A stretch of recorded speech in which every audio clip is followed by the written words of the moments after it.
Hi, everybody. We're going to finish up right now. Just a few minutes. Maybe tell some stories. There's just a few minutes, few things to finish up. We're right now towards the end of the Sikha. This is part 5. The talks of Shabbos, Parshas of Savo, 21st of Elul, 57:51, and we're talking about how we can bring the redemption because we're mamish part of God. And that the whole idea of the Gullus is that we should do tshuva, which is higher than the Torah. And although it is written, if a person says, I will sin and I will do tshuva, he's not given a chance to do tshuva. However, this is like, I think 14, we're like the last page or two, a couple of pages before the end. Sorry, guys. There's 13. So we're in chapter 14, towards the end, like I think the third or fourth paragraph before the end. And although is it written that if a person says, this is an interesting thing, the Rebbe is going to talk about something very interesting. And it's a very, very, it says that Hashem wanted us to sin. We see that it says by the sin of the golden calf, Hashem made the Jews thought that he died. He made it up. Hashem gives us this thing we don't even want, this Yetzer Hara. It's like somebody putting drugs in you, making you a drug addict, and we don't want to be a drug addict. We just want to serve Hashem. So it says that since Hashem made these plans, so therefore we can do tshuva because it says Piskan Pel Bali Tshuva. It says that he opened up because listen, some people unfortunately have done really bad things. I've done things I shouldn't have done, but they're not terrible. But but you feel not clean, and you're standing before Hashem, and you feel like, who can I? What can I do? I did bad stuff. I admit it. How can I ask Hashem to forgive me? Because it says that Hashem was the one who put us in this bad situation. So we can say, Hashem, I didn't want to go here, but you put me here, and it was too much for me. Now I want to do tshuva, and I don't want to do this anymore, and I just want to be with you. And please don't make me any trials and tribulations, because I just want to be with you. Let's go on this side. Although it is written that a person says, I will sin and will do tshuva, he's not given a chance to do tshuva. However, Hashem sent the Jewish people into exile, not with our will did we go into the exile, as mentioned above. Only it came about through the awesome one. Hashem devised a plan for people. In other words, he conned us into doing this stuff.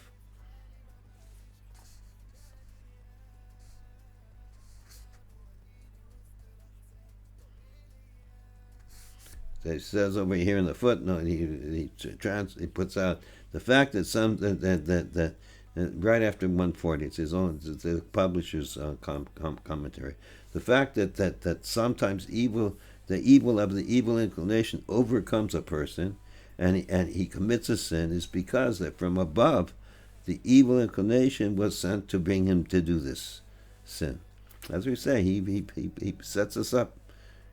And only in order to wisely do, in order to raise the Jewish people to a higher level, since through the answers and say, I will call out now, say Hashem what he did for the wonderful things he did of a Jew, he has the ability to nullify the temporary concealment and descent of exile and insert the Aleph, Lubavitcher Rebbe, and the master world to reveal it in the true and complete redemption. We're talking about there's the Galos in Hebrew is Gimel, Lamed, Vav, Sav, Tav.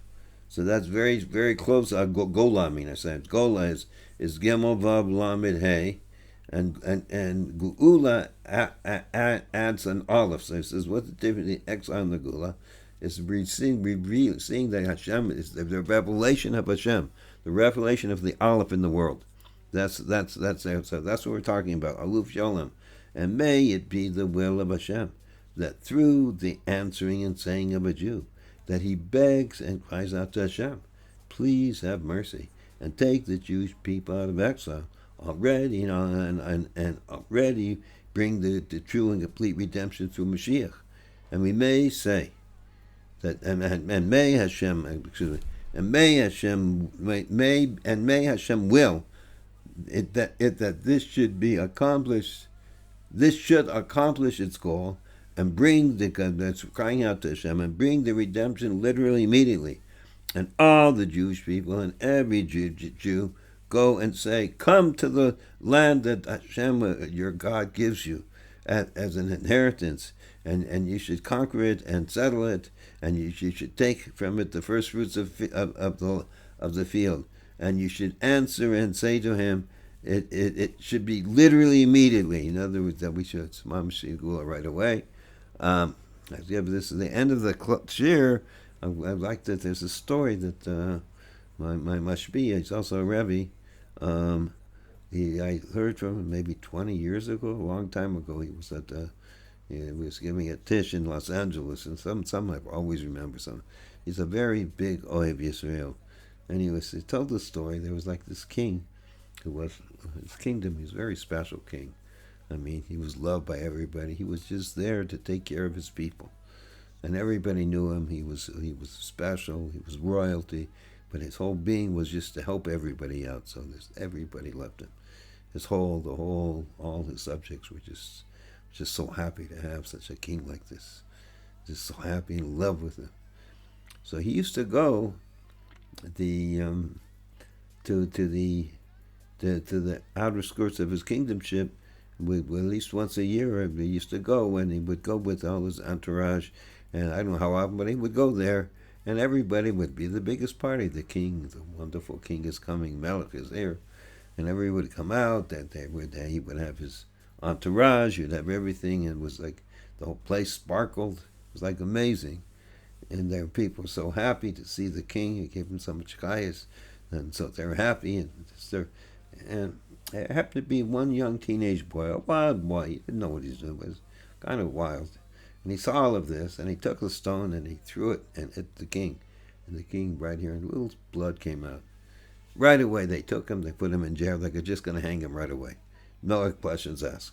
The king heard about it, and he tells him, I'm going to punish him. Send him to my castle.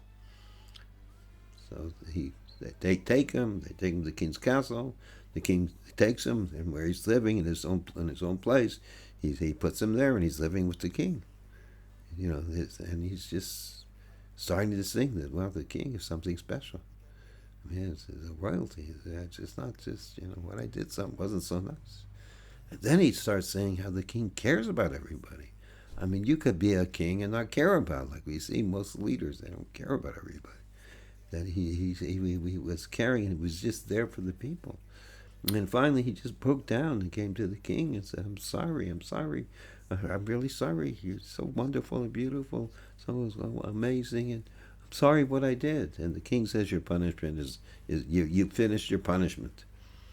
And then the Geula Rebbe looked up Shemaim. He says, Hashem should make everything so nice to us, so we should all just pray to you and thank you for everything. There was no more Golas. And he says, from exclusive to the Baal Shem Tov, we should say right now the Geula. Sei gesund, everybody. Chasim Tova. You should only hear good news.